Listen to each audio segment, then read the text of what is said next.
Stand for the Pledge of Allegiance.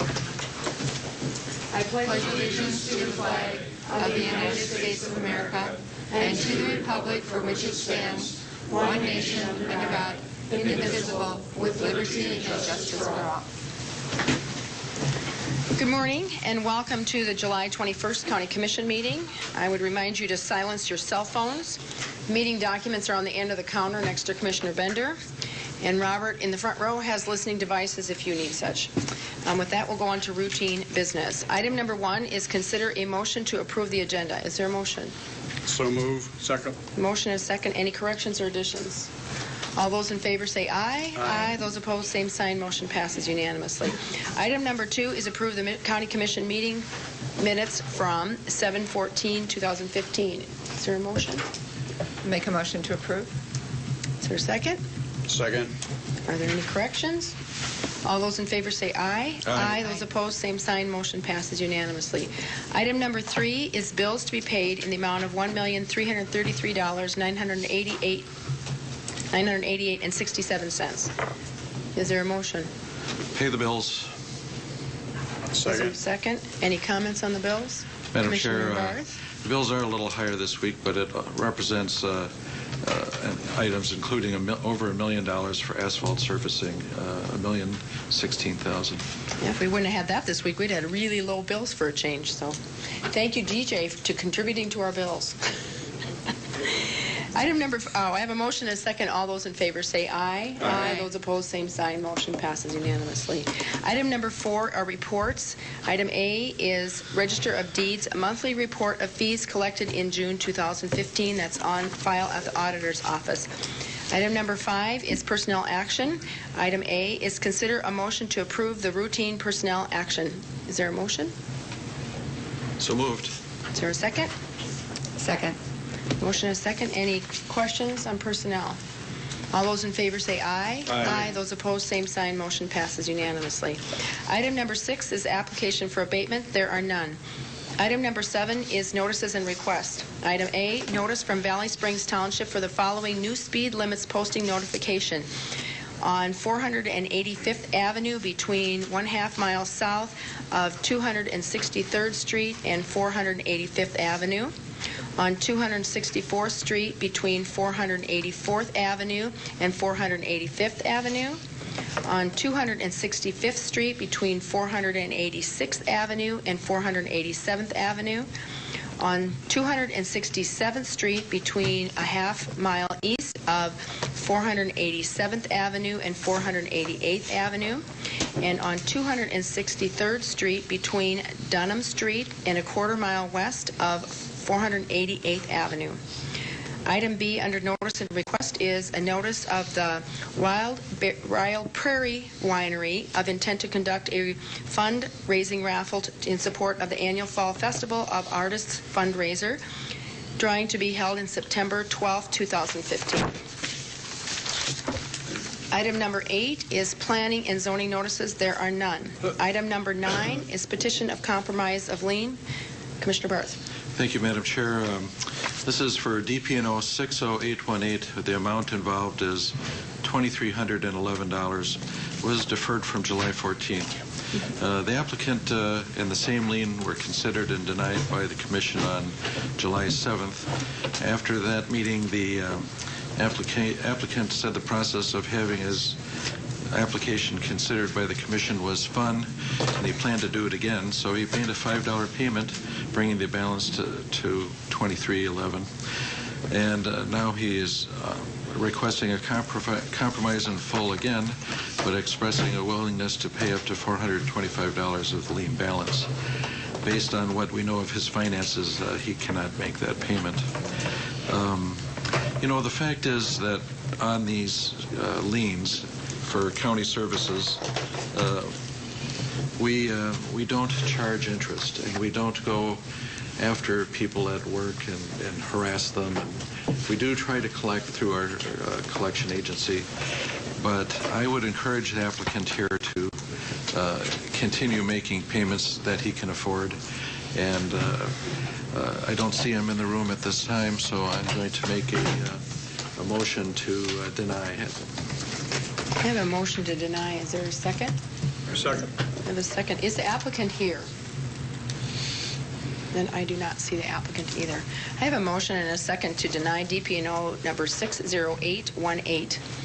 All those in favor say aye. Aye. Those opposed, same sign. Motion passes unanimously.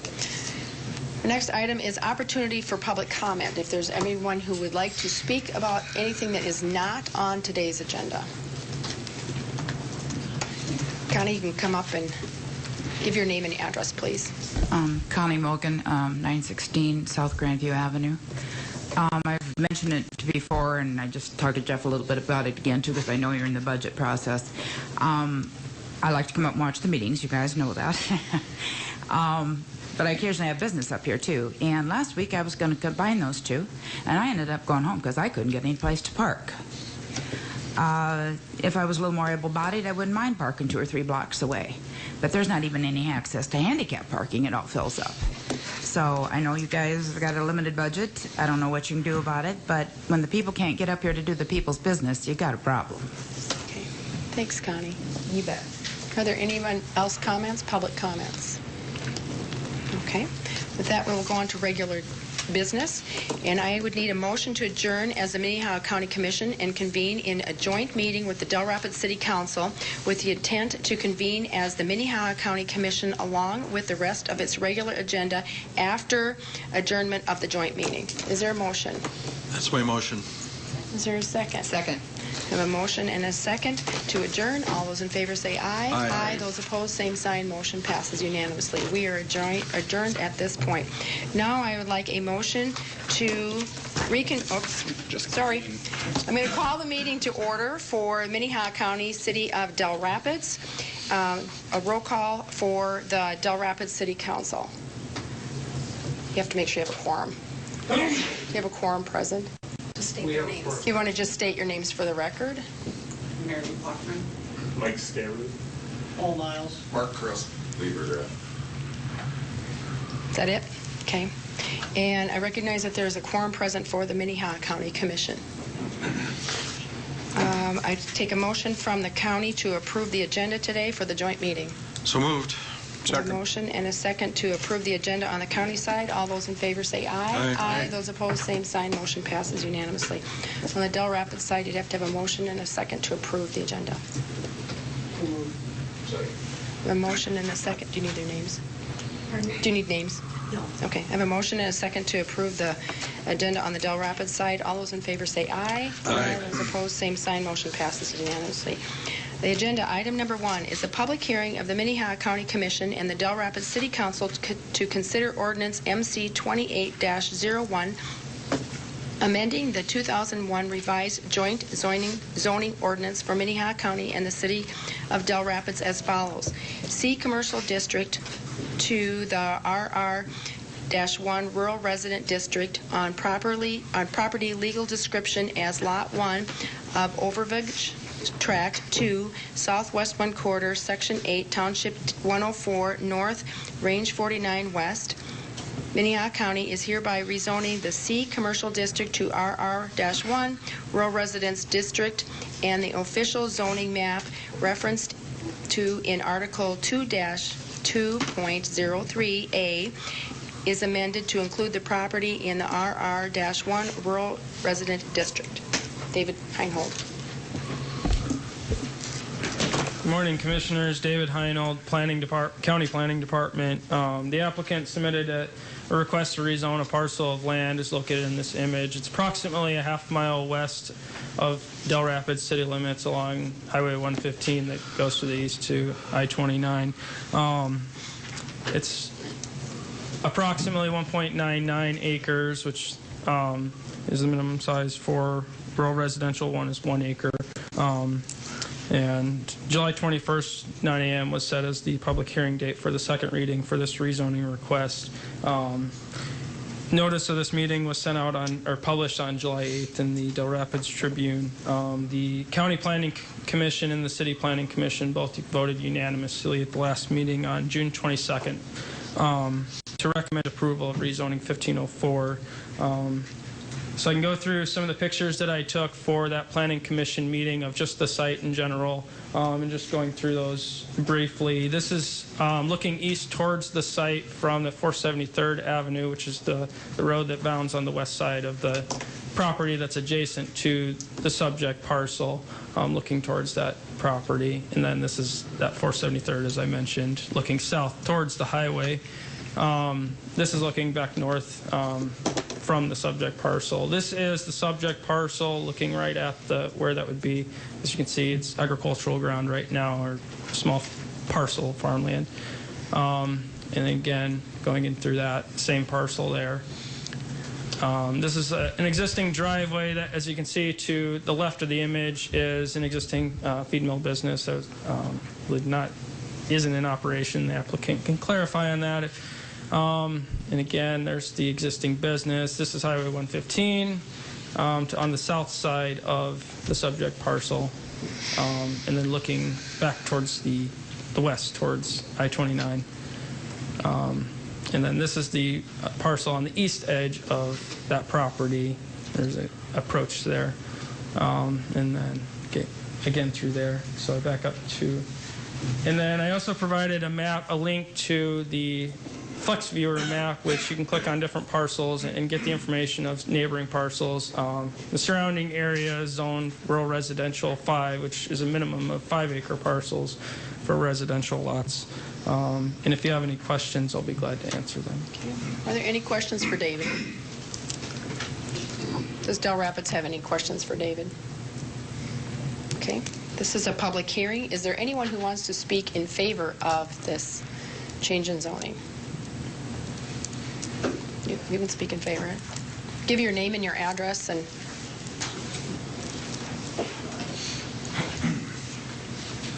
My name's Daniel Whitty, 1303 Clark Avenue, Del Rapids. I'm the one trying to rezone this, I guess. So, what I'm looking to do is just build a family house there. Me, my wife, my 4 kids. I talked to all the adjoining landowners, not all of them, but a majority, whoever I had time to get to and who was home when I stopped. And don't want to cause any problems. And when I talked to all of them, they all had no problems with me building, turning it into an RR1, part of the commercial property. They'd rather see me do that than expand it into a, the feed mill business or, or commercial property. I have signatures here of the people that I did talk to. There is a septic tank there. There's already water there, so all that stuff's already in place. I have to check farther into that if if that's all legal to use what's already there, stuff like that. But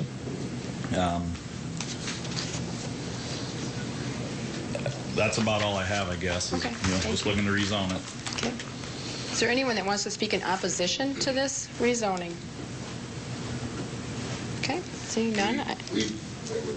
You'll have to come up front and talk at the microphone. Give your name again, Lee, and your address. My name is Lee Burgraff with Del Rapids Commissioners. I'm not necessarily speaking against it, but what I'd like to wonder and can have you guys consider is this is right in the middle of an RR5 zoning all the way around. And would this possibly trigger these RR5 people to want to subdivide their land, and we got septic tanks all over? How are we going to stop them from doing that? Once we let him build right there in that small parcel. I don't think it will, but Scott, did you want to comment on that?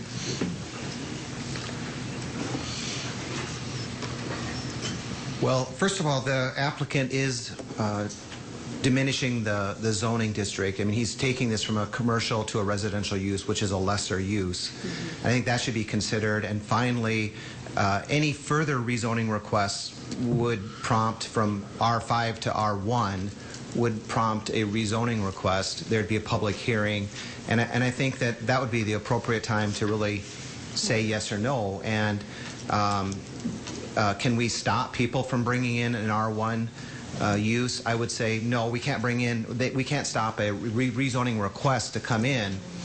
But I think that we need to remember that they're downzoning this from a commercial use to a residential use, which I think is going to be a benefit to the rest of that RR5 zoning district, because it will diminish the potential use for commercial property there. I mean, the applicant could subdivide this right now as shown on there and could develop it as a commercial site. So I think you need to weigh I think there needs to be some weight given to the fact that he's rezoning it from commercial to a residential use. And while it is not exactly 5 acres, it will be 2 acres, which is still a residential use of a rather large sized lot. I think it fits well into that, but there would have to be a rezoning request, any future property owners in the area, and you'd have to take it at that, one step at a time from there. Okay, thank you, Scott. Are there anyone else who wants to speak against it? Come up here and give your name and your address. I'm Mark Crisp of Del Rapids. I live at 101 East 12th Street in Del Rapids. I used to live just 2 doors to the east of the subject property. And at one time, the city of Del Rapids, when I lived out there, wanted to annex that. And all of the property owners got together and had a meeting, and we strongly fought ever being annexed into the city. There were a few people that said that, hey, maybe there's an advantage because I could subdivide my property and sell off lots. The problem with that is if we allow more and more houses to be built out there, more septic tanks, in the event the city ever does want to move that way and some of the property owners decide that let's annex in, how would we service those people with sewer when they have a septic tank? How do we service them with water when they're currently hooked up to the rural water system? The other thing is I believe, as Lee believes, once we allow this property to be rezoned down to a 1.99 acre, more people are going to come in and request that. And if you grant that, is that going to overload the rural water system? Is the rural water company going to say, we can't service all these people out here, Del Rapids, why don't you service them? Now we're in the conflict of the city needing to service them, the people not wanting to annex in. I'm not opposed to him building a house there, but if he's going to build a house there, why aren't we rezoning the whole property so it is a little bit more the same size as what the surrounding neighbors are? To expand the feed mill, the way I understand it, he's subdividing off 1.99 acres. The rest of it is still zoned commercial, which means he can still expand the commercial part of it, whatever that might be. I just don't think it's the right move to make, simply because we're going to have conflicts with the neighbors. So. Would the proponent like to speak again? Person in favor. Did you have any other additional comments?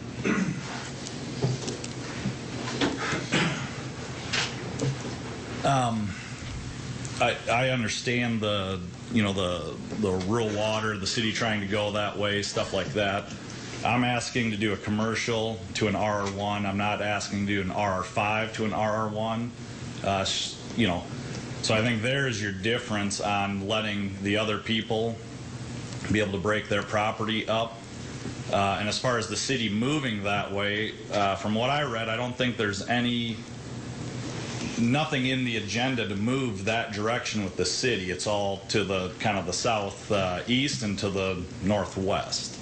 So I don't really foresee the city moving that way. So then as far as the septic tank, I don't believe I'd have to add anything extra there, maybe just upgrade it to a different size one or something like that. And part of it I am leaving commercial just for the fact, which is tax dollars to the county, which just in case if it does develop that way, I don't want to build a house there and then have a feed mill. But if the city would ever develop that way in 20, 30 years, long term, then I have the property to develop it. So. Thank you. Any questions on the commission side? Is there a motion? On our part, On our part. We have to do our part first.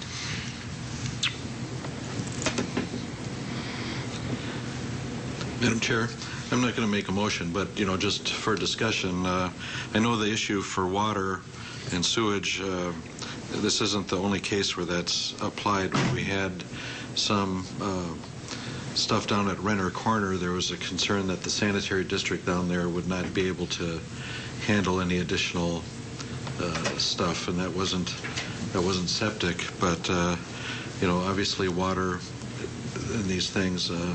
I'm sure that the rural water people would tell us, or they could be asked anyway if there would be a problem if many more homes were built in that area. They could tell us that there was no more capacity to supply water.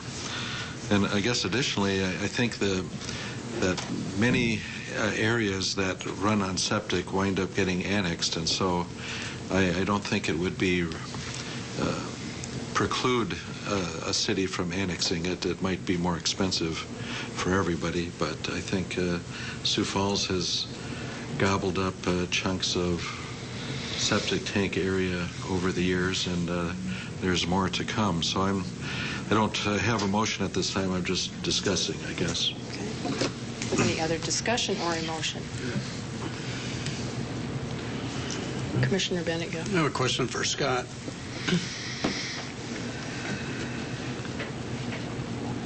Scott, could you assume that the commercial piece that's next door, so to speak, is going to be using more water, more sewer capacity than a private development? That all depends on the proposed use that would go into the property. As it stands right now, it's a non-operational feed mill, so there's very little water or sewer that might be going into that site right now. But that's not to say that the property owner could redevelop that property right now and could put, with the appropriate, perhaps a conditional use permit, could put in a gas station or restaurant, or a use that would use more water and sewer. So, right now, there's very little usage for water and sewer, I would assume, because it's non-operational. That's not to say that that couldn't change in the future. Additional comments?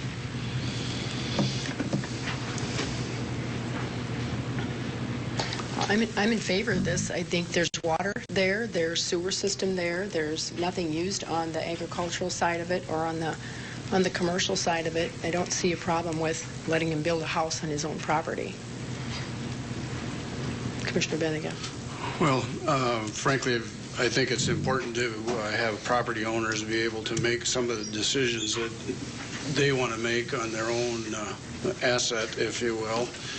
And if the city of Del Rapids chooses not to annex this in the future, that's a choice that they can make on their own to not develop it to that direction if they're concerned about water or sewer or whatever.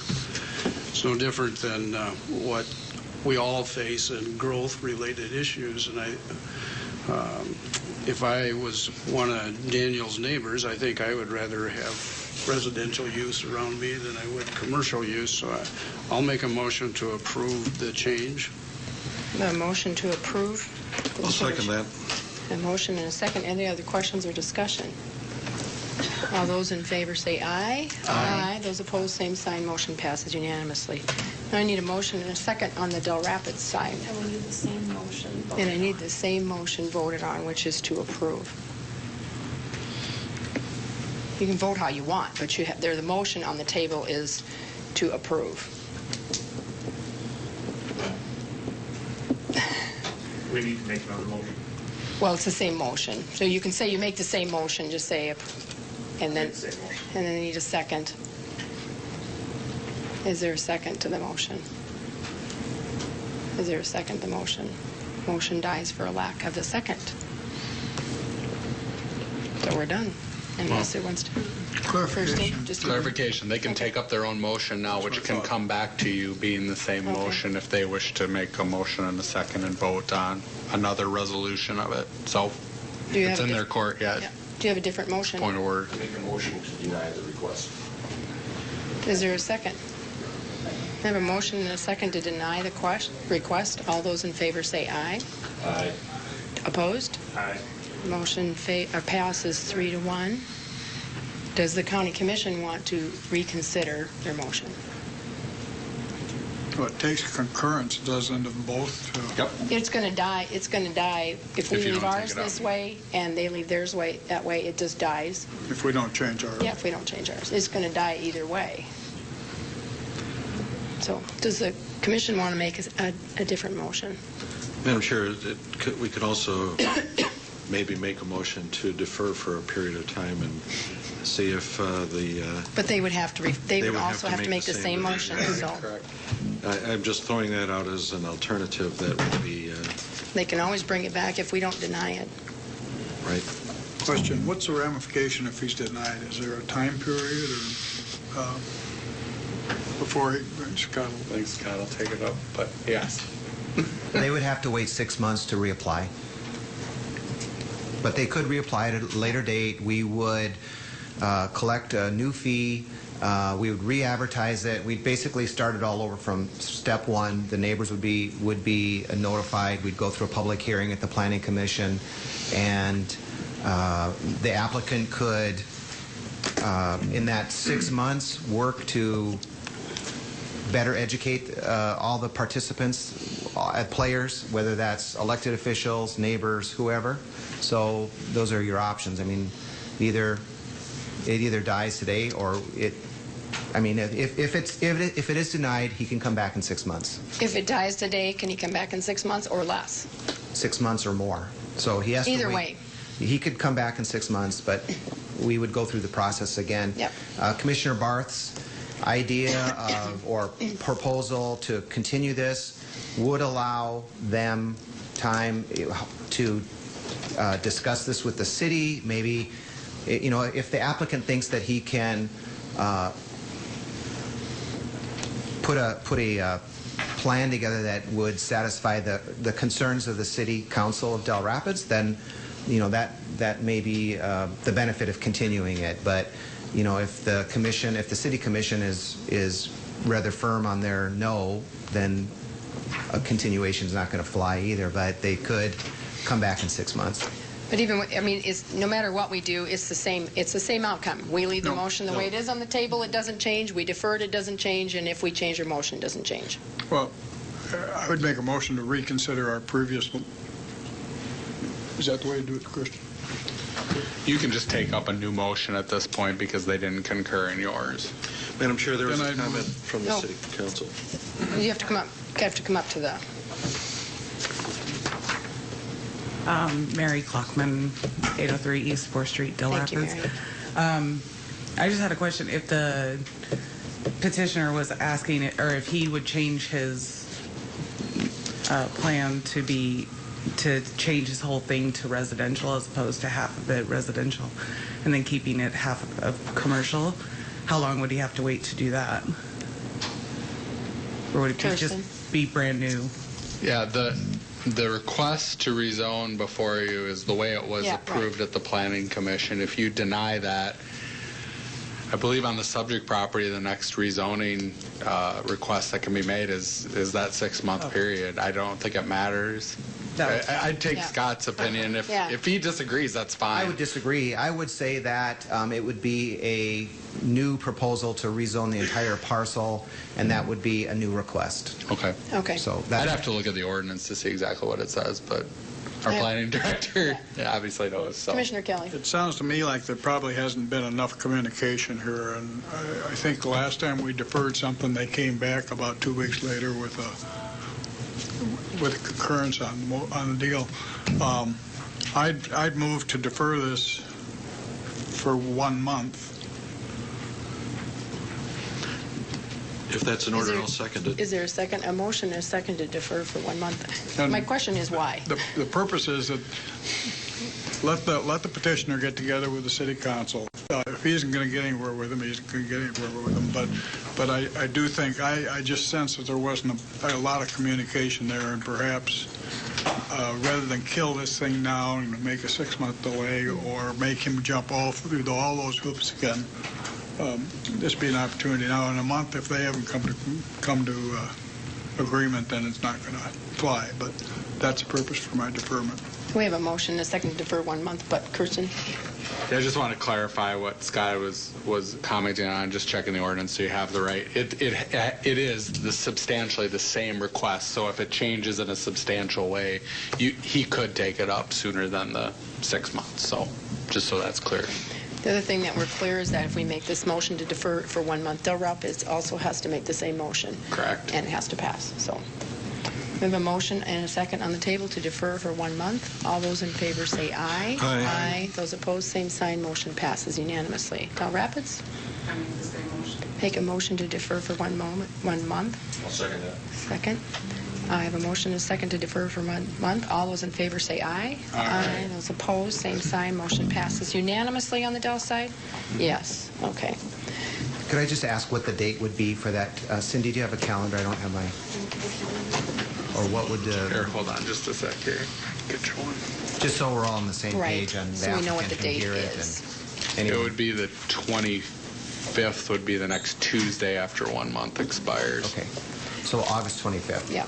And also, if he wants to change this and just, if he wants to keep it in the same format, the same request, it would be 1 month. But if he decides to change it and do the whole entire parcel rezoning, he doesn't even have to wait 1 month. That's correct. But he would have to, if he wants to expand that beyond what is shown in red, Yeah. he will have to start the process from the All beginning. over again anyway. Because it will potentially impact other people to the west that may not have been notified. Okay. All right. I believe we're done, right? Motion to adjourn on the county side. That's my motion. Motion and a second. Second. All those in favor say aye. Aye. Those opposed, same sign. Motion passes unanimously. Del Rapids, motion to adjourn. Second. Motion is second. All those in favor say aye. Aye. Those opposed, same sign. Motion passes unanimously. Thank you. We need a motion to reconvene then. Now we need a motion to reconvene into the regular No, you can Minnehaha just County. You can just reconvene. I can just reconvene? Yep. Okay, we're reconvening into the rest of the Minnehaha County agenda. Item number 12 is a presentation of ERP System Assessment and Planning Project Action Plan by Barry Dunn.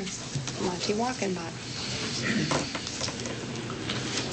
Good morning, Commissioners. Monty Walkenbach, Minnehaha County Information Technology Department.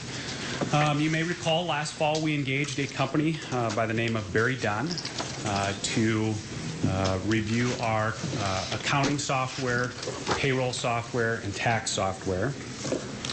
And they came on site, conducted interviews, and with that they developed a needs assessment report and an action plan. And to kind of wrap up that project, I will introduce Keith Damon from Barry Dunn.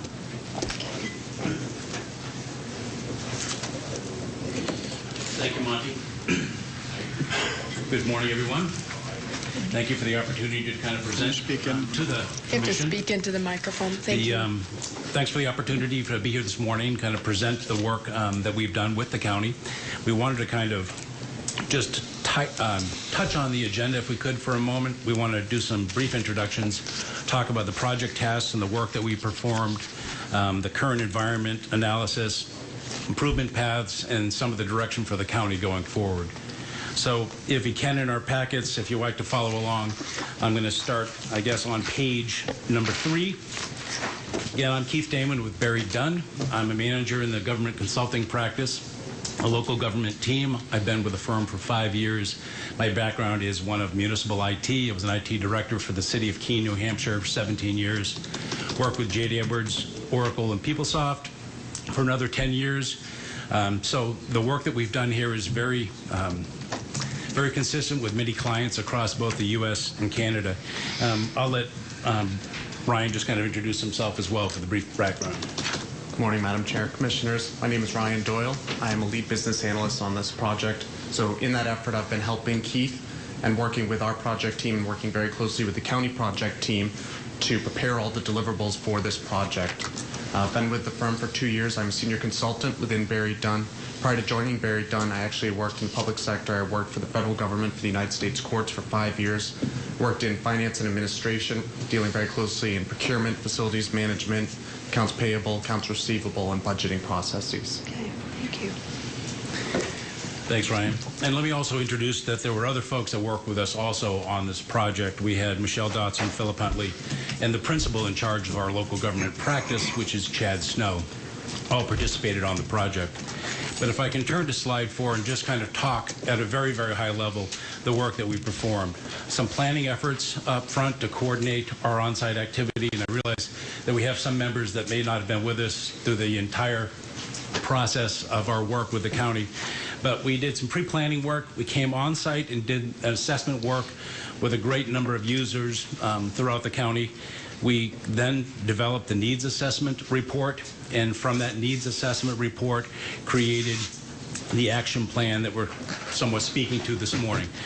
Action plan are the next steps. If I can flip to slide 5, just at a very high level, touch upon 6 months worth of work in these few bullet points. So we facilitated the fact-finding meetings with users in the county, and our approach that we think is often unique with what we see, but important to a project like this, is we tried to involve and have feedback from a great number of users throughout the county. So when we had our fact-finding meetings, our approach is to include as many people as we can in that process so that we understand the varying needs. We don't do it necessarily by departments, but more around functional areas. So we performed that work as the basis for the development of bullet point number 2, the needs assessment. So we were on site, did those fact-finding sessions, understood the current systems, the challenges of those systems, and kind of collected that information in terms of putting together the needs analysis report. From the needs analysis report, we used internal data from prior clients, about 12 different clients representing somewhere in the order of 35 to 39 different proposals for those clients to try to find a mix of commonly sized projects similar to this to help us put together some of the numbers and some of the cost estimates for an action plan. And our attempt, if you will, in the last bullet point is we're trying to be representative of all costs that the county may want to consider in terms of embarking on a project like this moving forward. So if I can flip this page number 6. We didn't attempt to try to capture all of the findings.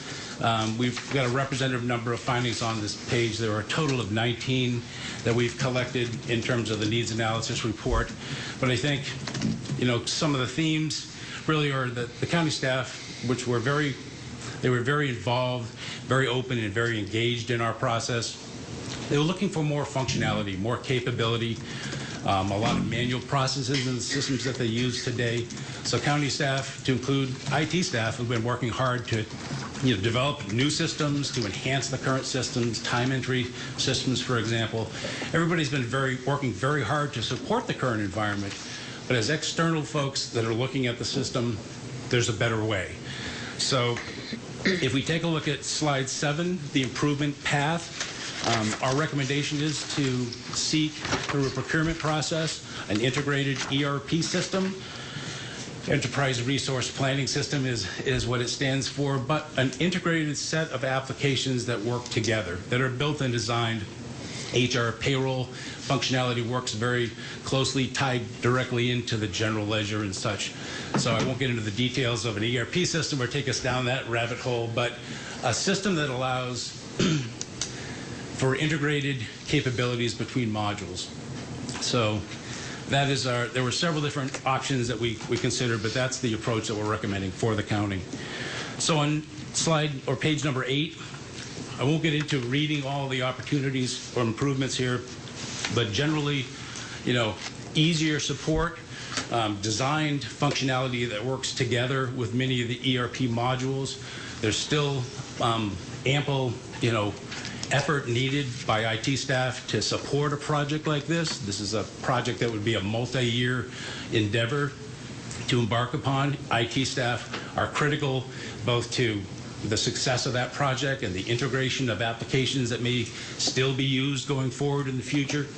So I won't read the slides or the benefits to you, but certainly a lot of opportunity for enhanced capability within the functionality of the software that we have. So, you know, I guess I'll leave it at that in terms of those improvement points. And Ryan, I'll turn to you for slide 9 to talk about timelines. Perfect. Well, thank you very much.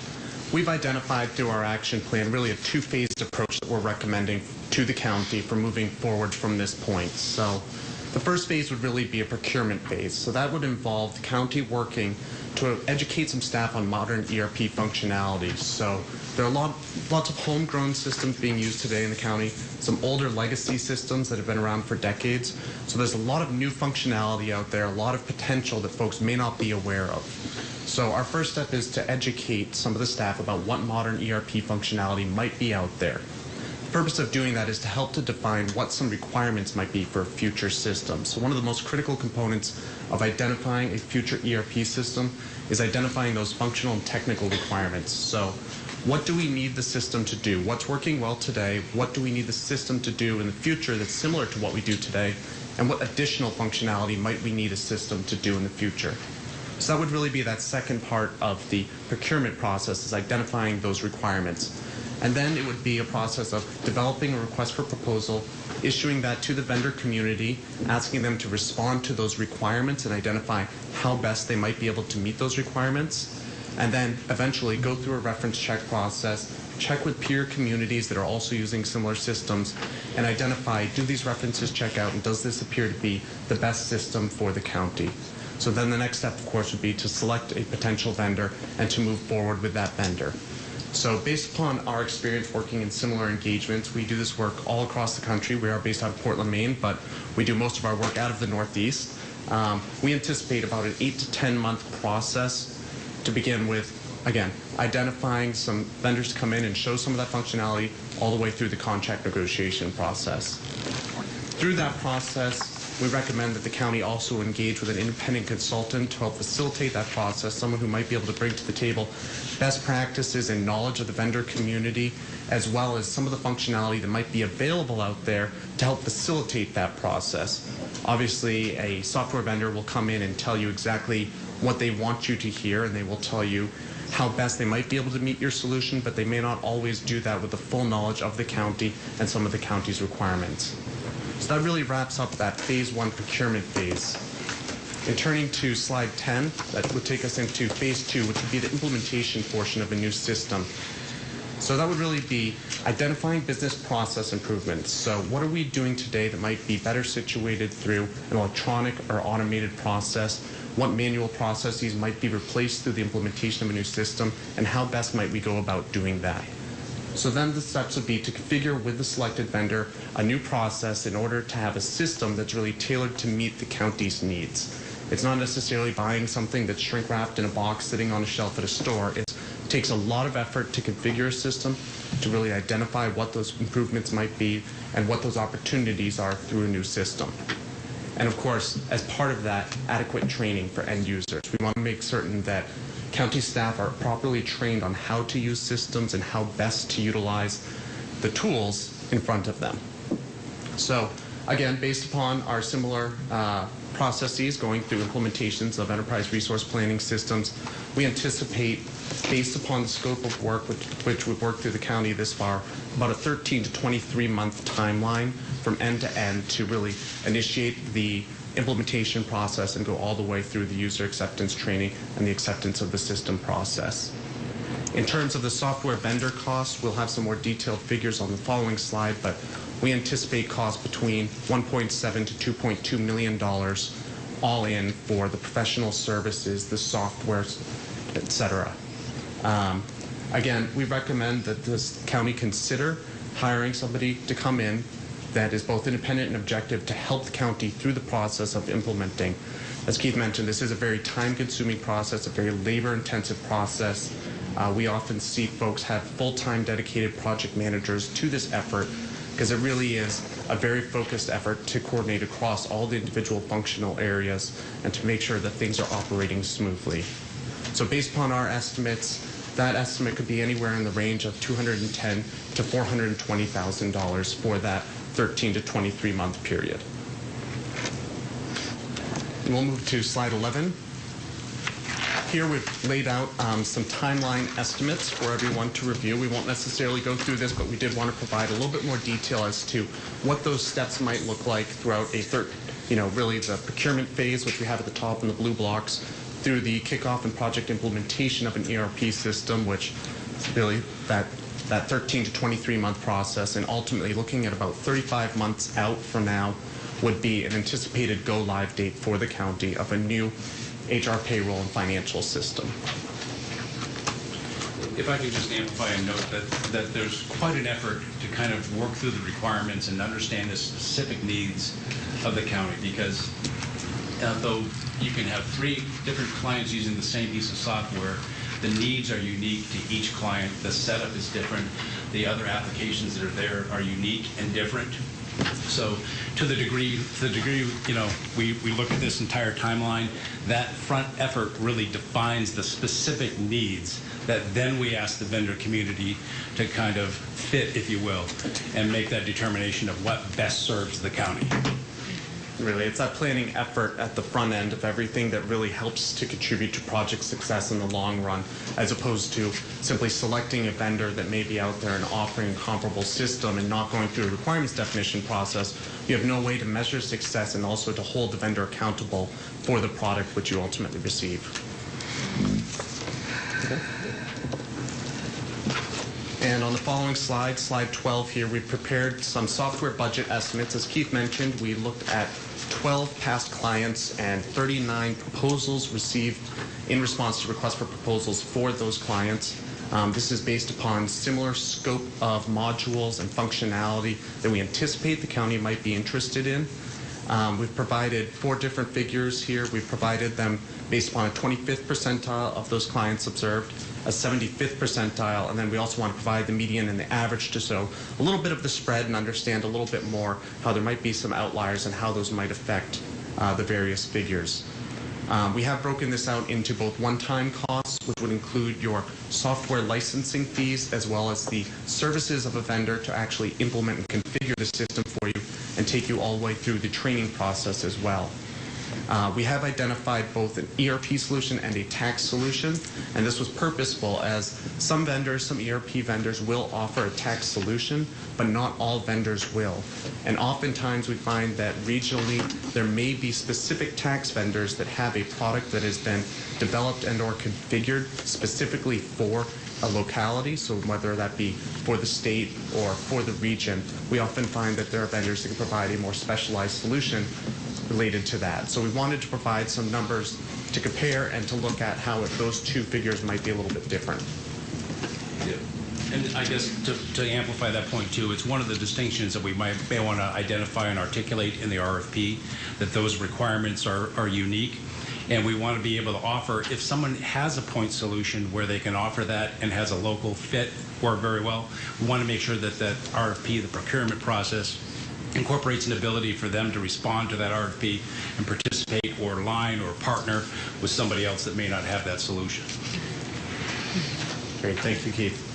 We've also identified on here travel expenses. The reason why we have specifically called out travel expenses is that in our experience, some municipalities, whether it be counties, cities, towns, et cetera, across the country, sometimes do not anticipate the level of travel expenses that may be incurred through the implementation.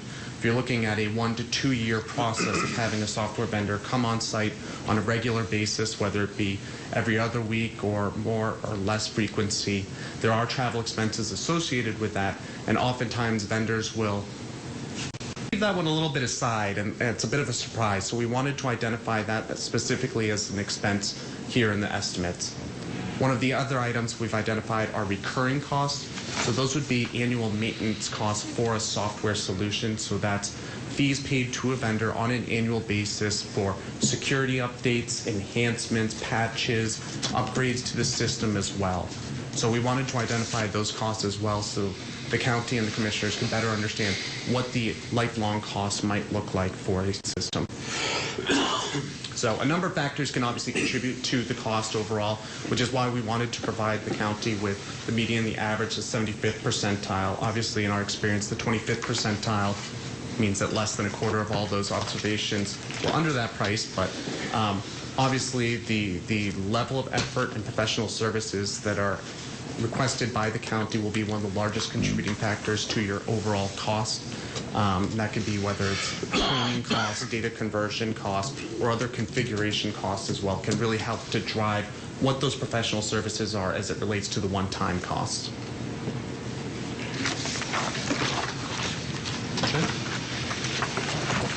So that really concludes what the action plan presented. So in terms of recommended next steps, as we've identified them, we've recommended that the county initiate and plan for the procurement phase. So really that first of the two phases to really help to start to define what some of the requirements are, identify a county project team to work on this effort. It can be a considerable effort to both plan for and also go through the evaluation process for a new ERP system. We would recommend some pre-RFP vendor demonstrations, as I mentioned, to really help to enlighten staff as to some of the functionality that may be available in modern ERP systems. And then, of course, go through defining those functional and technical requirements, really what the county needs out of a system in order to be successful and really maximize the utility of a system. So to that end, we've recommended that through this process, we know it's the budget process right now, so looking at that 8 to 10 month horizon for the procurement phase and then looking ahead to the system selection or implementation phase, we've recommended that the county begin to have the discussion about possible funding sources for a possible ERP solution. Questions? Commissioner Bender. I'm curious how the costs follow the timeline. And so what costs are we incurring up to the decision point at 6 months out?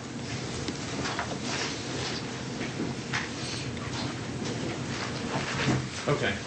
During the procurement phase? Yes. Okay, so during the procurement phase, we would anticipate that the county could experience the costs identified on the bottom of page 9, which would be any potential costs to engage with a consultant to help facilitate the process of selecting a vendor. So that's basically it, just the consulting? Correct. Okay. Yep. Any other questions, Commissioner Benega? I've got a few. In some cases, I've seen where the state actually coordinates and does some of the grunt work, if you will, in making sure that all the counties are on the same system. This appears to be kind of a standalone package, if you will. And when we look at our finances and budget, we spend the majority of our dollars in public safety and legal cost, if you will. Is there a modular or a component of this that addresses just those two areas? Yeah. So let me speak, I guess, to the point. Speak into the mic, please. As Monty mentioned, the state is defining the chart of account structure, and it was one of the things in our analysis session that came up is that the current chart of account structure that we use is not in alignment with the state recommended chart of accounts. That clearly would be a part of an implementation and a setup and configuration of any new system to align with what the state has recommended for a pattern. But they're not necessarily, as Monty mentioned, recommending a package per se.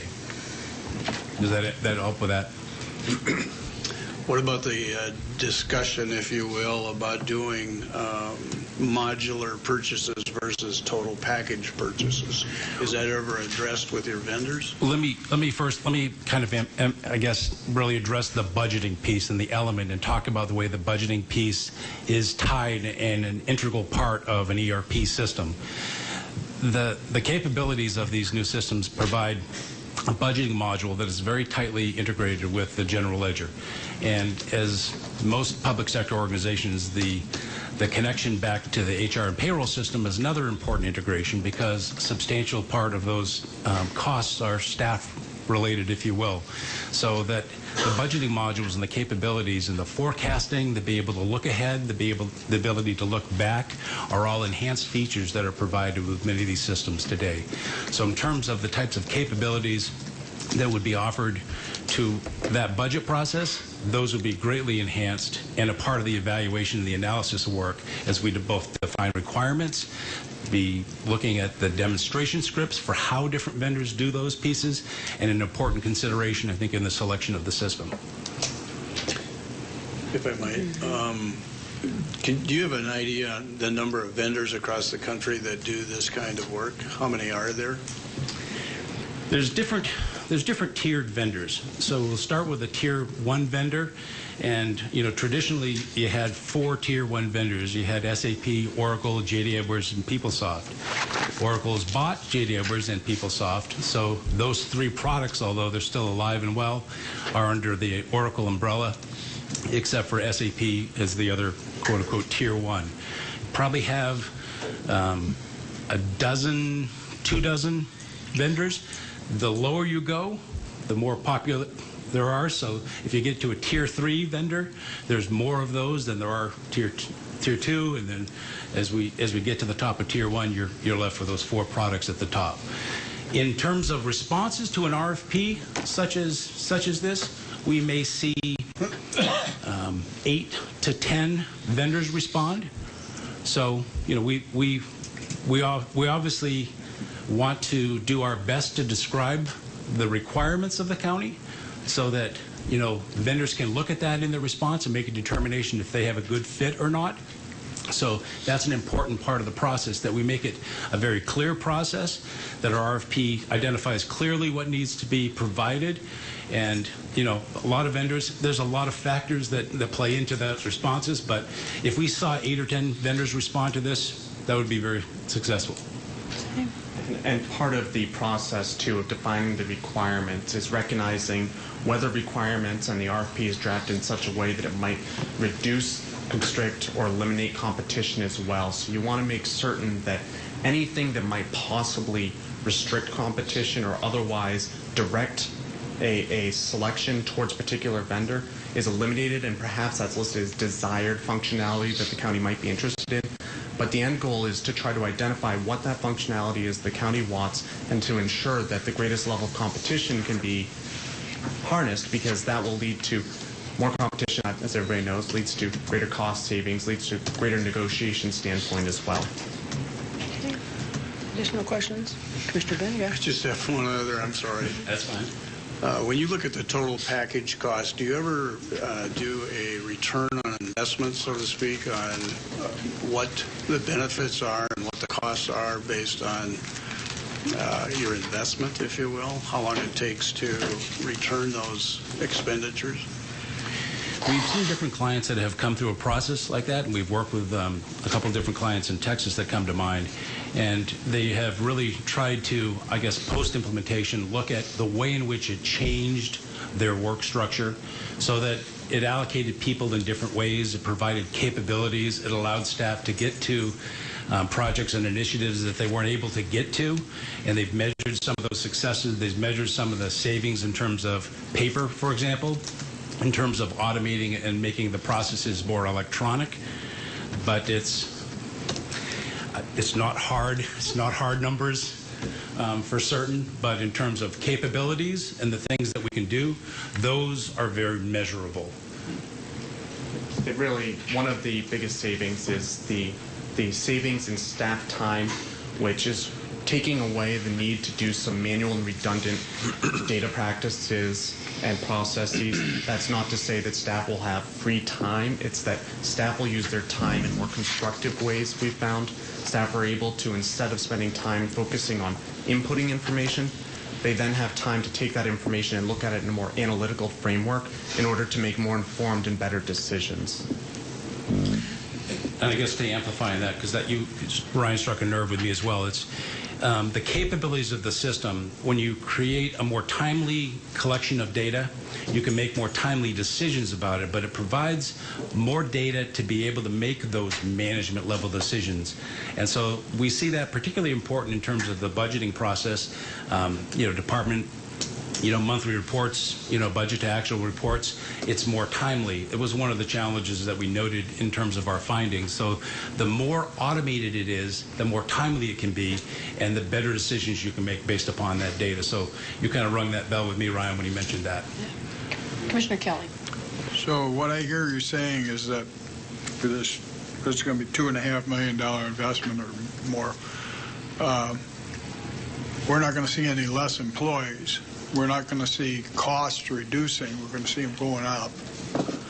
But we're going to get more information. Is that, I mean, it's real simple, but is that kind of where we're going? I think we would, in our experience with a broad number of clients, see an improved accuracy in data, more complete data, more timely reporting, more capabilities with the systems, less time spent in manual processes, in shadow systems, kind of tracking on things that the financial system or other modules can't provide today. But it's more capabilities, more online payment capabilities. So it's more functionality, but it's using people's time in different ways. So I don't see it as a project that really reduces the number of people. It allows us to work in more productive ways to do more with the staff we have. So as you're well aware, counties are all strapped all across the country, and that's probably going to go into the decision as much as anything as to what kind of, are we going to get sufficient bang for the buck on this money spent to do? There's no question it should happen, but when you haven't got any money, sometimes you can't have it.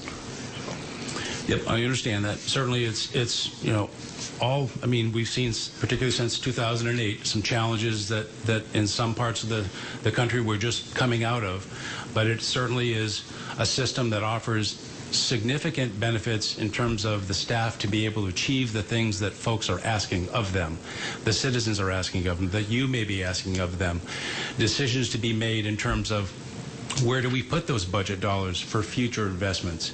So I think the core system we're talking about here is something that's beneficial to everybody in a foundational kind of way. Additional questions? Okay. Thank you very much for flying here and giving us another presentation. And our pleasure. Thank you very much. Thank you very much. Monty, did you have any comments before we move on to the next agenda item? I don't know if you do. Just give you opportunity if you do. Nope, thank you for your time. They kind of wrapped up that action plan in April, but it took us a while to kind of find time for yourselves to kind of just wrap this up. Okay. But I think I can speak for a lot of county staff to say that, when they were here on site, they asked a lot of very detailed, in-depth, intelligent questions and really kind of dug into a lot of the processes and applications that we have here at the county, and I was very impressed. Okay, thank you. Thank you, Mikey. All right, with that, let me move on to item number 11.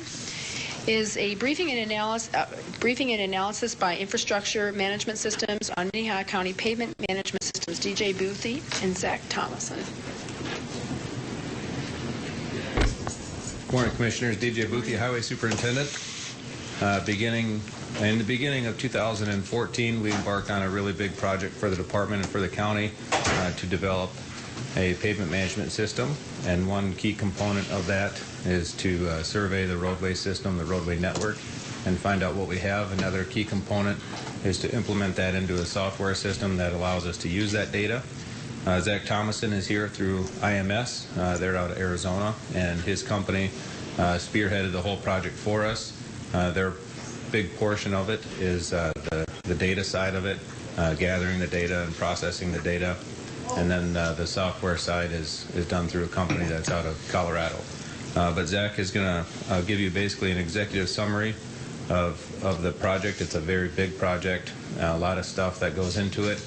We have a full detailed report. If anybody is interested, we can arrange for that to be placed onto the Dropbox or in the commission office if you guys are interested. So Zach has a lot of information for you guys, and if you have any questions, either him or myself can answer them here at the end. Okay, thank you. Zach? Thank you, DJ. Good morning, Commissioners. Good morning. Again, my name is Zach Thomason with IMS. We are a pavement management consulting firm that's been working with the county to establish and implement a pretty robust pavement management system.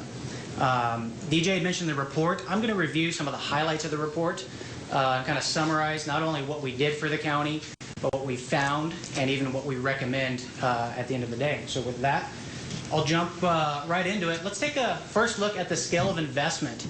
Minnehaha County maintains approximately 350 centerline miles of road. That's a lot of pavement. It's 51 million square feet of pavement, which results in likely the single largest asset that the county maintains.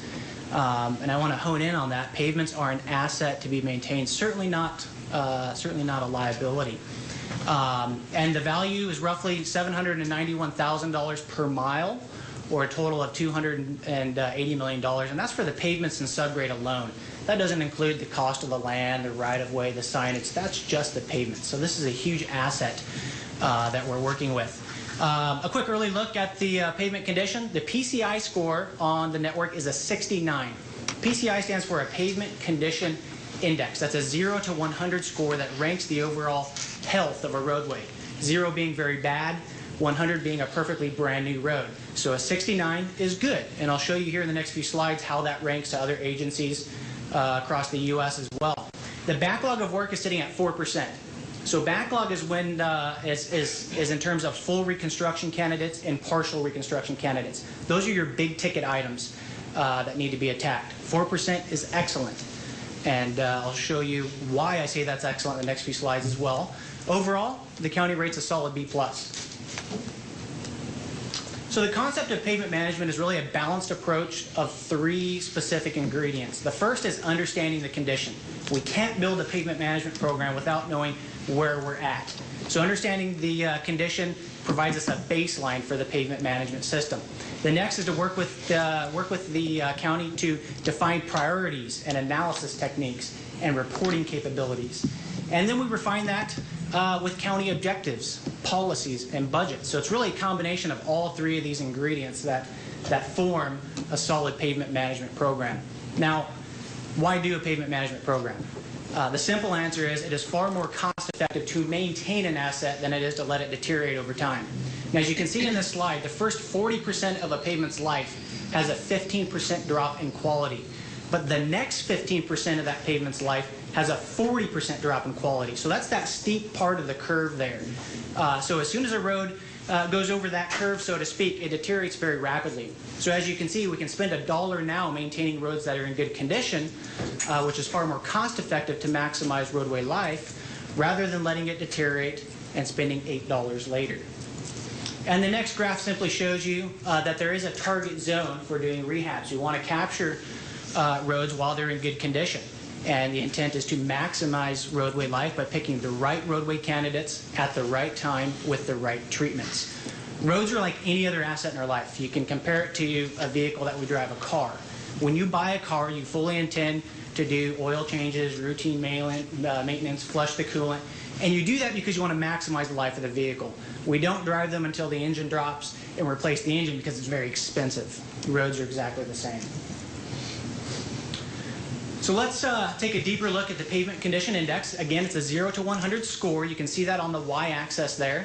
And then we've got time on the x-axis. And this simply illustrates that, again, at certain points in a roadway's life, we do certain treatments based on its existing condition. The colors there, and I do apologize, are kind of hard to see, but the very good roads in that light green are roadway candidates for surface treatments. So those are roads that would get a good crack seal, a surface treatment like a chip seal or a microsurface. That's the right approach for those roads. You drop down to a poor road between the PCI of 25 and 40, and those are roadway candidates that need a thicker treatment. They need something more robust. So those are the thick overlays with extensive R&R work that is to be done. So some tools we used to do the surveys, we took an objective approach. What you see there, that goofy looking van, that's a laser road surface tester.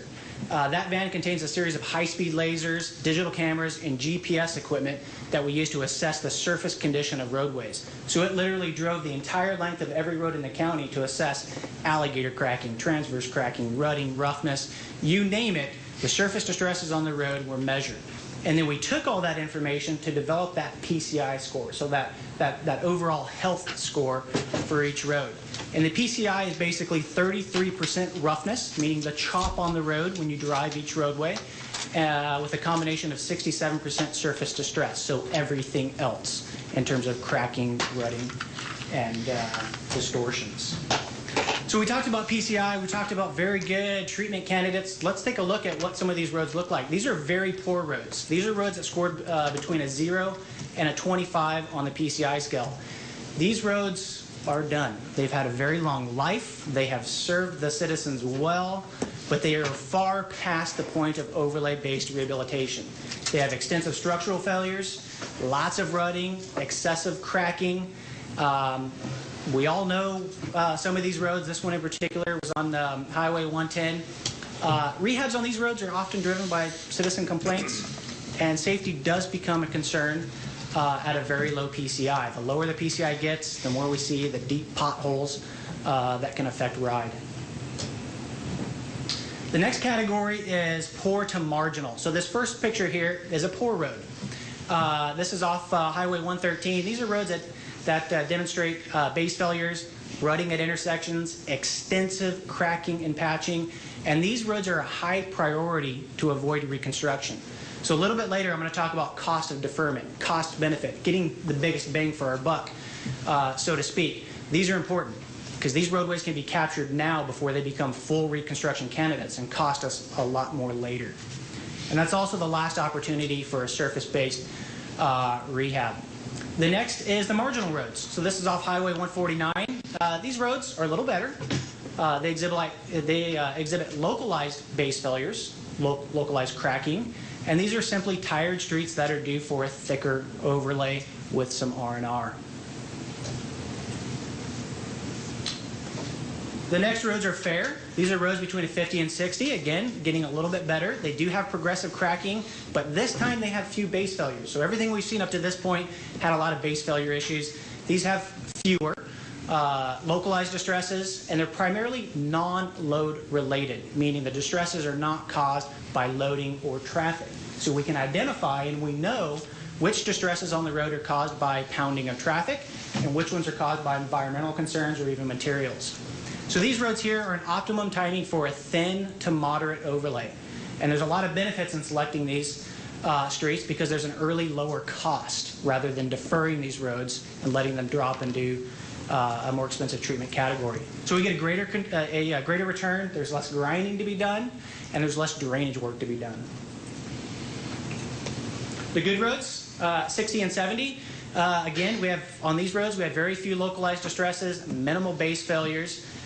If this road were distressed due to loading, so if we noticed that there were a lot of load-associated distresses, it may need a thin overlay. Otherwise, this road is a perfect candidate for some crack seal and a nice surface treatment that we discussed earlier. This has the greatest cost benefit to the county. That's a thinner strategy with non-renewable resources, less crown buildup on the roadways, less intrusive rehab so we can maintain access to the roads, and we maintain the existing drainage. So there's a huge bang for our buck with the roads between a 60 and 70. Same goes for the very good roads between a 70 and an 85 PCI. Very few distresses, there's no rutting. It's a very smooth ride on these roads. They're non-weathered and there's no base failures. So again, these are roads that are due for a crack seal and lightweight surface treatment, such as a chip seal or a microsurface. They maintain the existing drainage, and the important thing here is that we waterproof these roads. We want to ensure their condition by keeping water out of the subgrade. Water is the biggest inhibitor to pavement conditions. That's what causes deterioration. And the excellent roads. These are the roads that look great. Between 85 and 100 on the PCI scale, they're like new condition, very smooth ride, very strong base. These should provide 10 years prior to the first rehab with routine maintenance and appropriate surface treatments. So that's what PCI looks like on the road. Let's take a look at the PCI distribution curve. So what we have here on the x-axis, we have the PCI scores in increments of 10 from 0 to 100. And then we have percentage of area by network there on the y-axis. So what you see there, that blue line is a typical distribution. We do pavement management assignments all across the U.S. That is the typical bell curve we see. And by comparing the county to that, we can actually gain a lot of insight and knowledge. So we can see here on the upper end of that bell curve, it maxes out at about the 60 to 70 range for typical agencies. We see the county actually exceeds that from about 60 to 90. That's a good thing. What that tells us is that there's been effective crack seal, surface treatments, and patching going on within the county. We can see that. It's reflected in the data. Now, some areas of concern, there are a fair amount of roads that are ready to fall into a heavier rehab category. So that's where we need to start prioritizing and optimizing our analysis by using cost of deferral and cost benefit approaches. I skipped right over the PCI summary there. Again, the PCI is a 69. That's slightly above average. Now, generally, we see PCI ranges between a 60 and a 65 for your average agency. So it's slightly above. That's a good thing.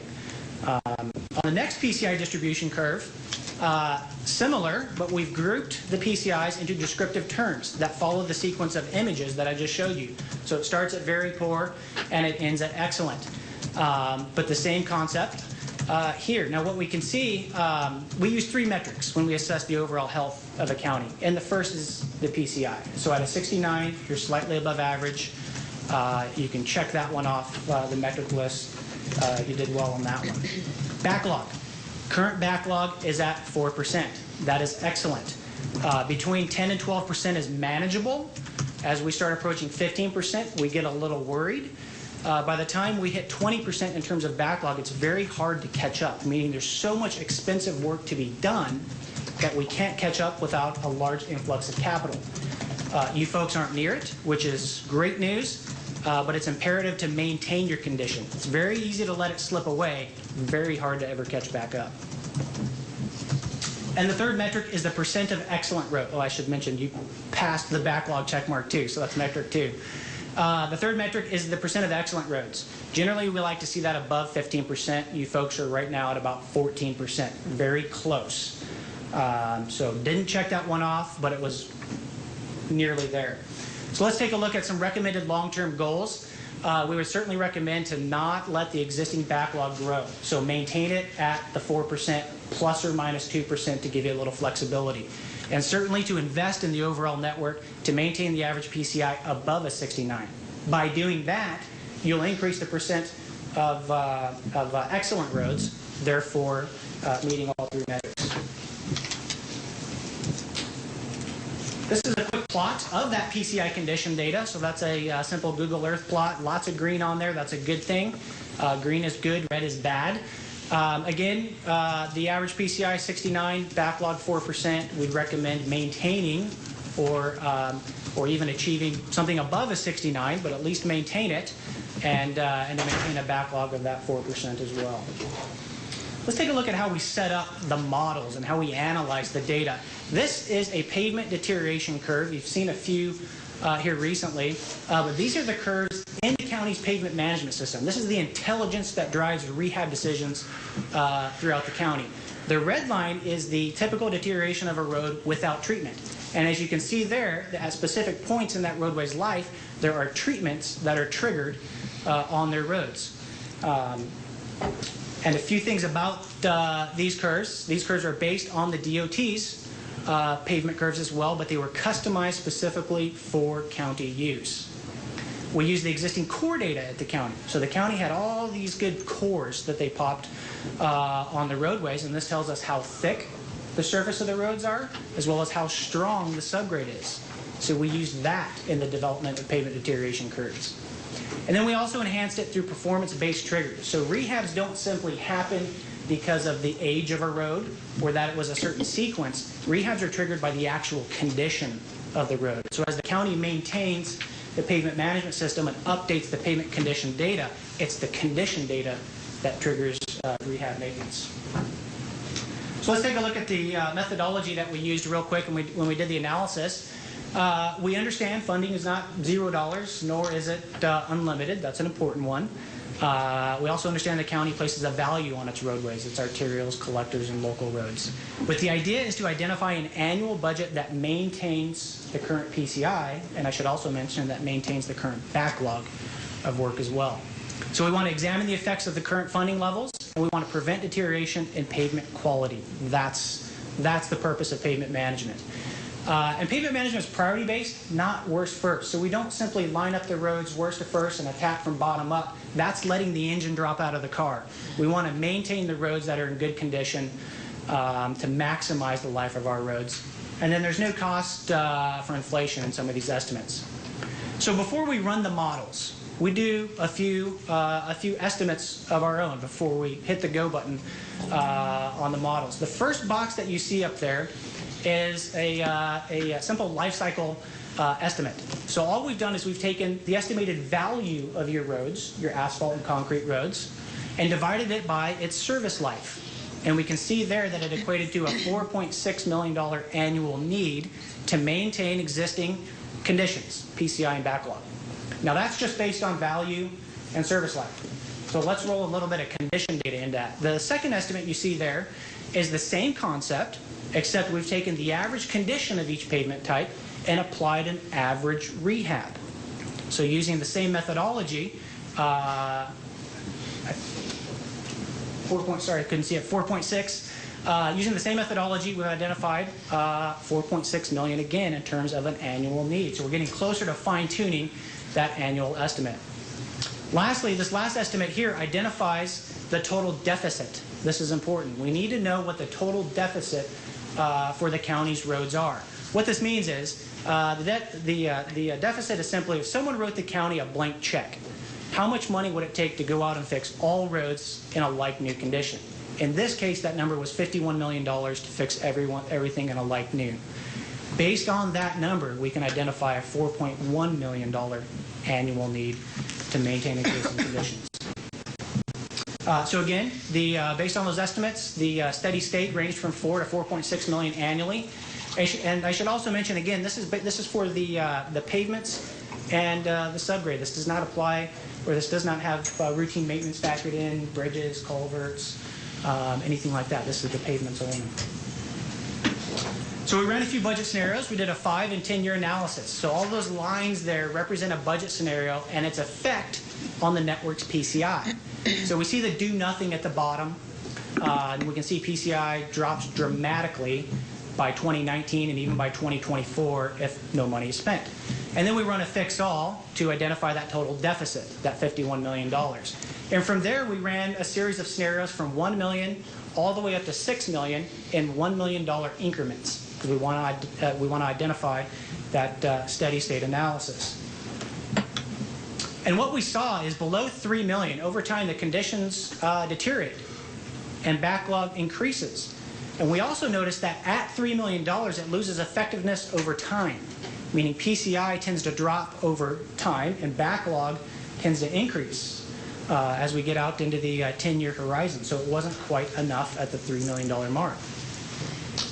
A quick annual funding comparison. Everybody wants to know how they stand to everybody else. So this is just a random list of a bunch of our clients. The county falls right smack in the middle. Not the worst, not the best. At the top of the list is, that's Carlsbad, California. Extremely good network, 81 PCI. But you can also see a few rungs down from Carlsbad is Agency B. And I won't name them, but it rhymes with Brandon. And they're in pretty good condition as well. So you can see where you rank locally, as well as you can see where you rank with other agencies across the nation. Recommendations. So after all of that, what do we recommend? Again, we recommend a target PCI of 69 or greater for 10 years, while keeping the backlog at its current level of 4% plus or minus that 2%. We recommend a full suite of proposed rehab strategies and unit rates be reviewed on an annual basis, as these greatly affect the final program. The proposed budget does not include costs for things like ADA compliance, county overheads, preventative maintenance, And additional funding is required for the creation of things like bicycle lanes and drainage. So as we grow, that funding needs to be incorporated into it. This is just for the pavements we have now. No cost for inflation included. And again, there's been no amounts made for growth or increased truck traffic or conversion of gravel roads. And with that, I would be happy to answer any questions. Okay. Are there any questions? I should mention those pictures are not of Minnehaha. Yeah, those are pretty nasty. Pretty nasty. Questions? I have a question. Commissioner Barth. So how often do we do this assessment on our roads? Is it an annual thing by, every 4 years? Great question. Generally, the assessment is done every 3 years. Okay. So at this point, I believe the county is targeting a 2017 update. Thank you. Okay. Any other questions? All right. Thank you. Thank you very much. Item number 12 is consider a bid award for the purchasing of enhanced ballistic vests by the Minnehaha County Sheriff's Department. Kristen Trana. Good morning, Kristen. I apologize that I'm Kristen Trana. I'm with the Sheriff's Office, and I realized that there was a typo on the memo. I apologize. These aren't enhanced. These are the standard ballistic vests. I apologize. These are the standard vests that our patrol officers and certain determined people in the jail wear on a daily basis. We submitted for bids and opened bids on July 1st.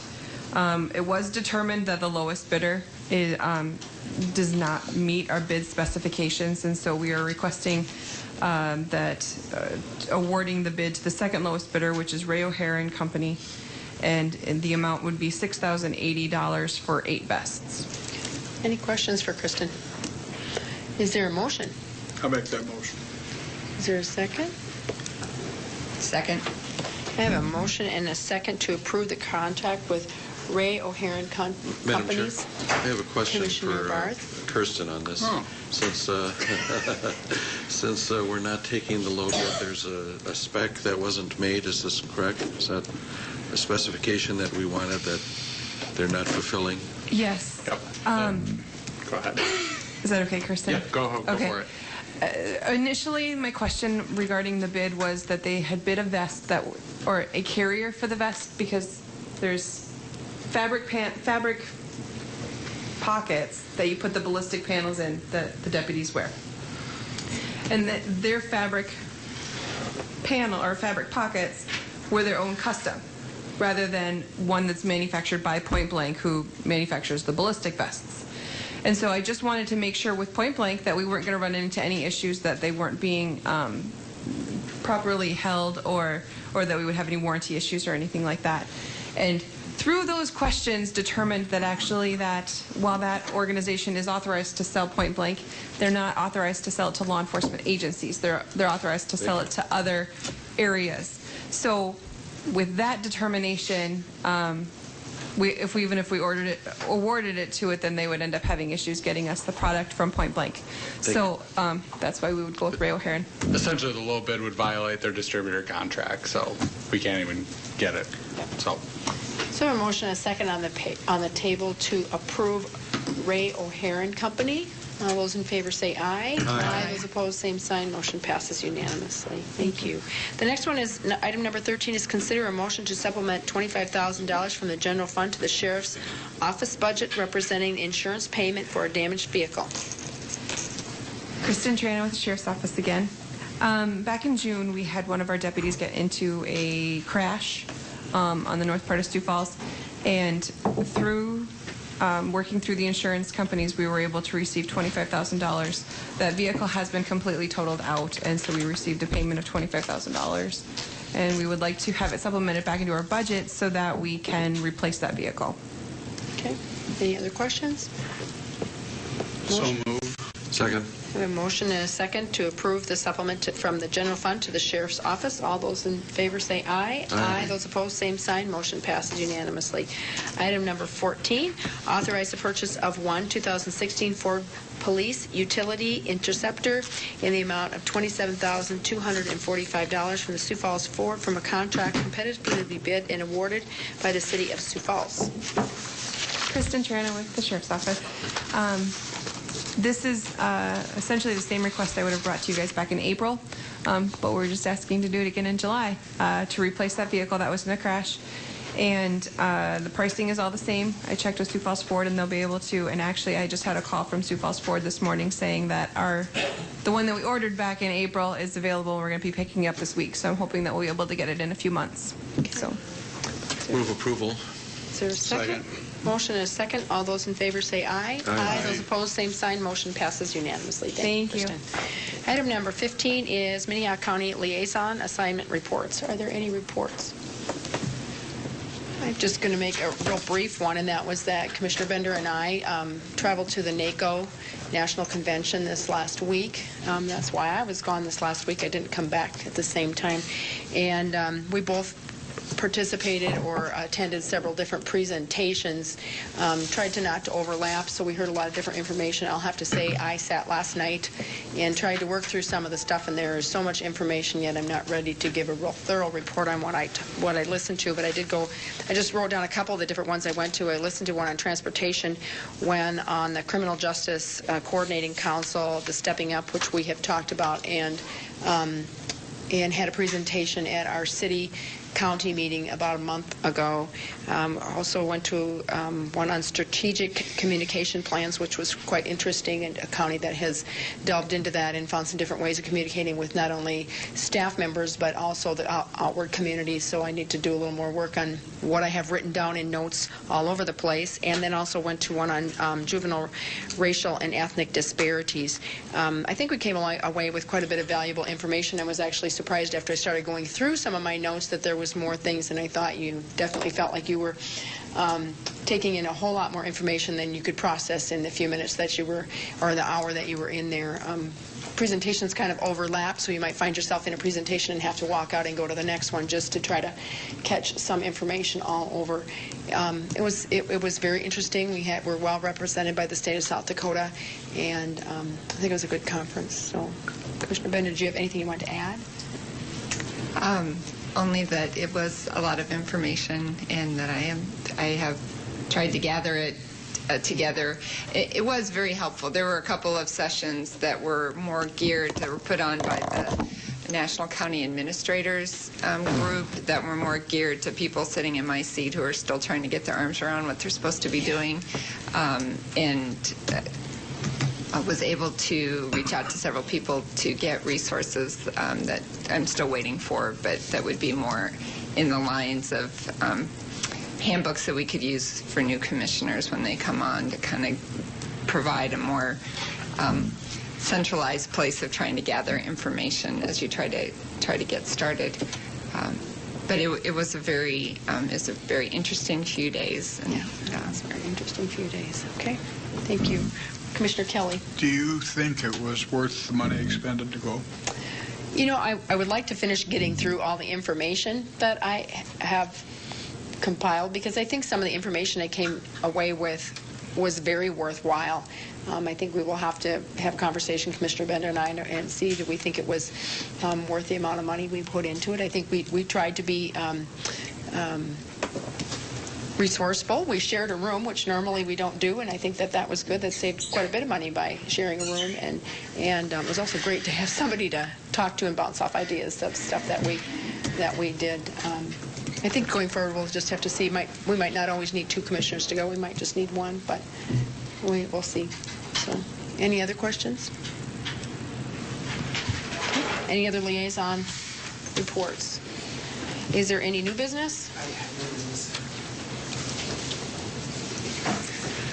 Good morning. Again, Scott Anderson, County Planning Department, and I just wanted to quickly make the County Commission aware that there is some major FEMA changes coming down the pike, and that there's a joint meeting that's going to be held next Tuesday night at 5 o'clock with the City of Sioux Falls and yourselves to go over some changes that are going to be occurring with our flood rate insurance maps.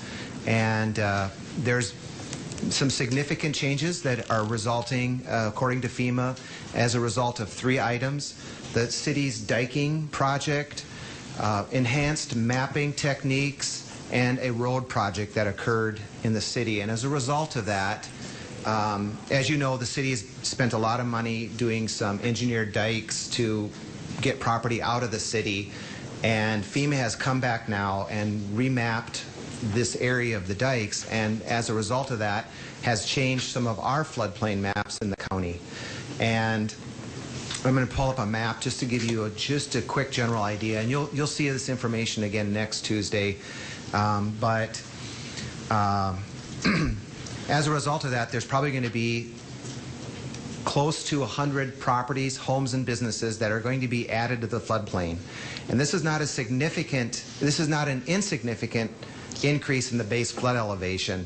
It is up to 2 to 3 feet that the water is going to be going up. Now, if you look at this map, the road that's right in the middle that goes straight north is Cliff Avenue, or Highway 115 that goes up to Del Rapids.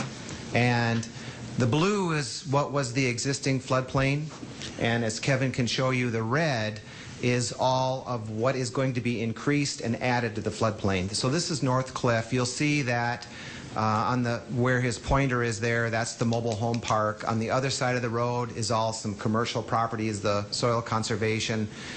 But more significantly, as you move further north up on 9th and 10th Avenue, all of those properties are going to be added into the floodplain.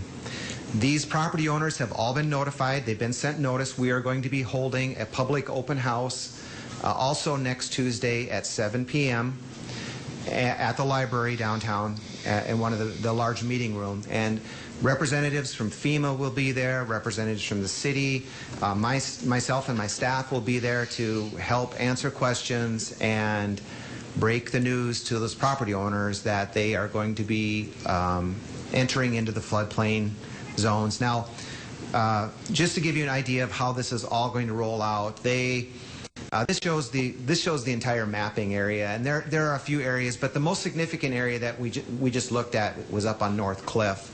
Everything that's in green is going to be taken out of the floodplain. So you can see there was a huge benefit to the city. But the way this process works is there is the public hearings, public meetings. Then in October they publish the maps. Then October or November. Then there's a 90-day comment period.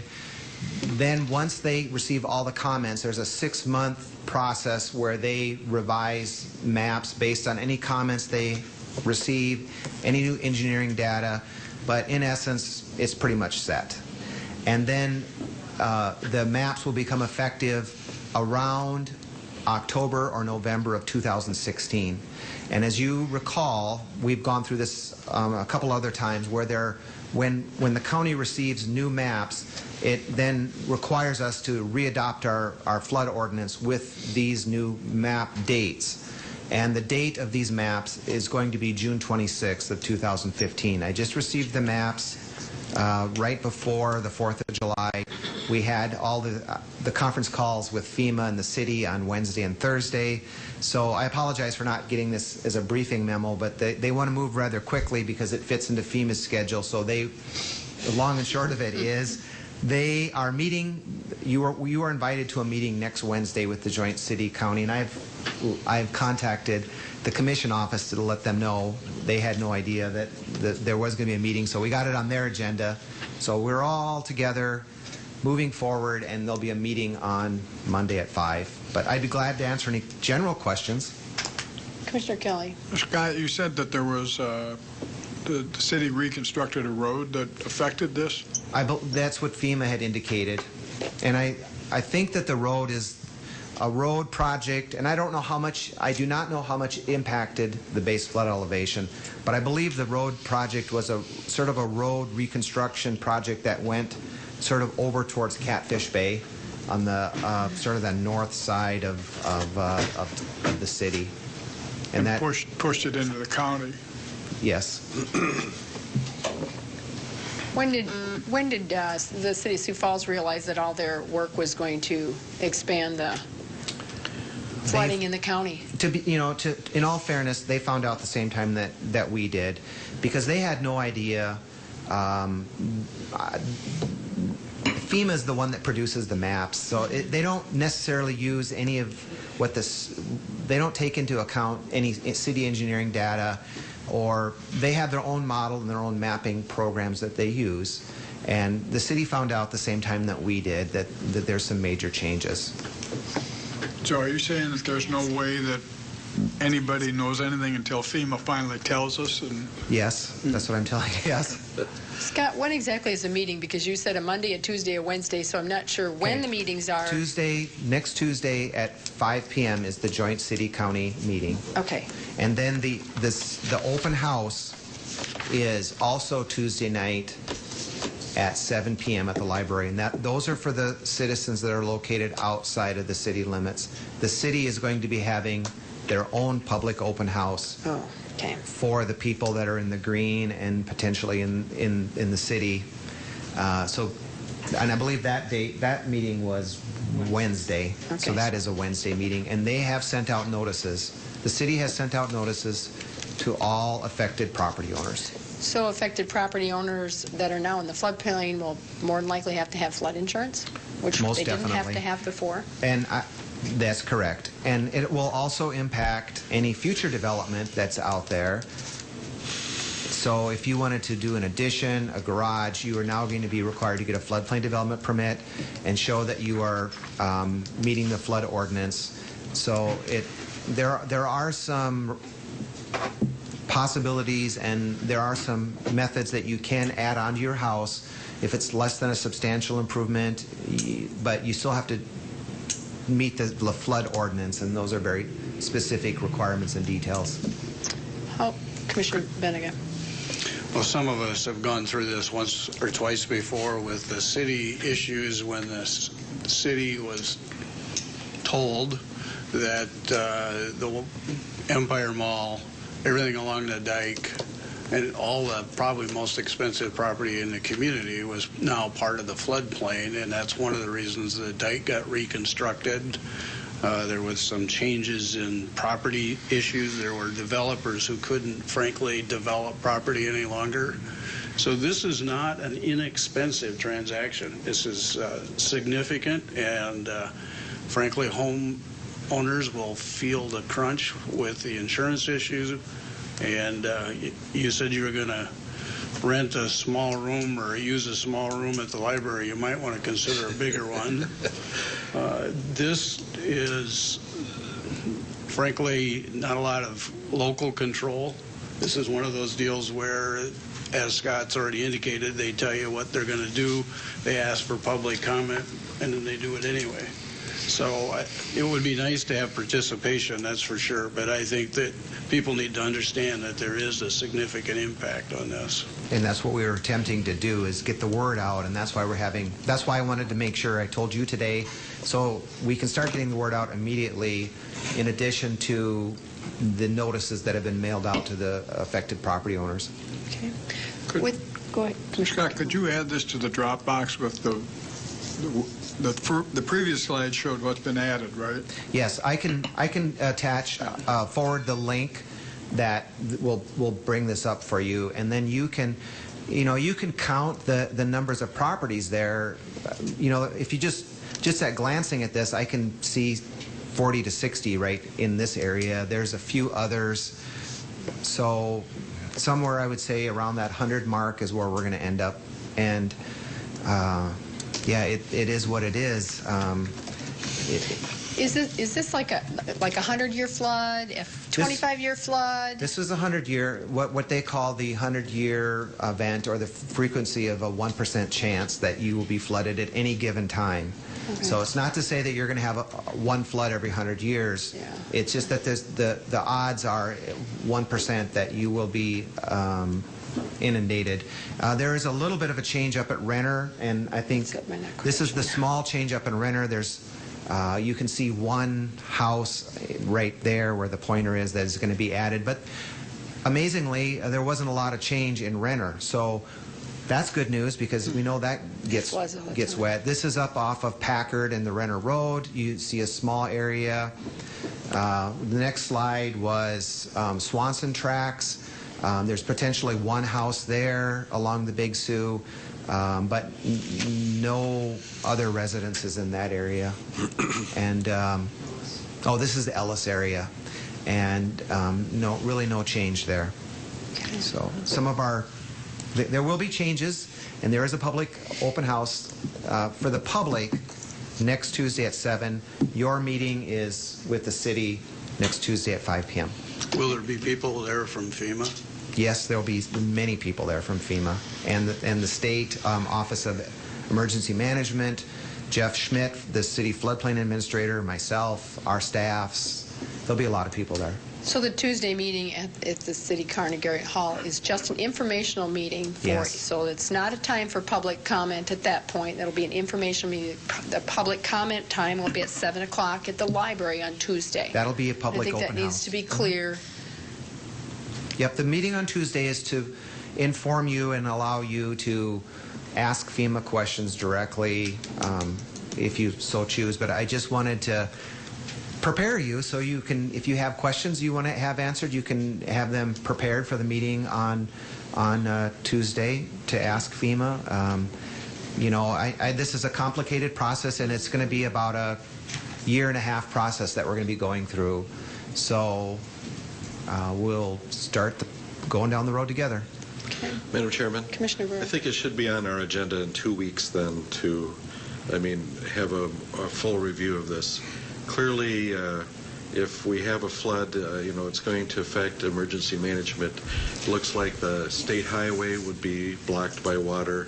We have to consider, after the informative meetings, if there are any other actions we need to take. Maybe after the informative meeting, we could check with emergency management and see how long he would need to present something and then put it on the agenda. I think that's fine. We could put it on the agenda. Let's just... I've been in those homes without them being in the floodplain, and they have very wet basements because, we're now talking about water coming up above ground, and it's already heavy water pressure underground. Yeah. And I have contacted Lynn DeYoung and made him aware as well. So. Okay. All right. Thanks. Thank you. Is there any other new business? We got some more new business. Good morning, Commissioners. Kyle Halseth for a little good news that you can disseminate. We made a mad dash yesterday out to Pierre for an ag-land study. Ag-land, I guess you could still call it a study. They're determining what the values are for the agricultural land in the state of South Dakota. And to our surprise, after 5 years of an average of 15% increase in ag land, our ag properties this year will receive a 0% increase in agricultural land. Okay. I guess you can call that good news. We're not taking them up for once. So with that being said, we look forward to the years coming after it because we might see a reduction in value with the commodity prices. So 5 years of bad news, 1 year good. Thank you. Thank you. Just like farming. Yeah. Yeah. Is there any old business? Okay, seeing no old business, we will adjourn into executive session for pending litigation. Then we will probably take a couple minutes break if we need one, and then reconvene for budget hearings following that. So I need a motion to adjourn into executive session. So moved. Second. A motion and a second. All those in favor say aye. Aye. Those opposed, same sign. Motion passed unanimously. We are adjourned.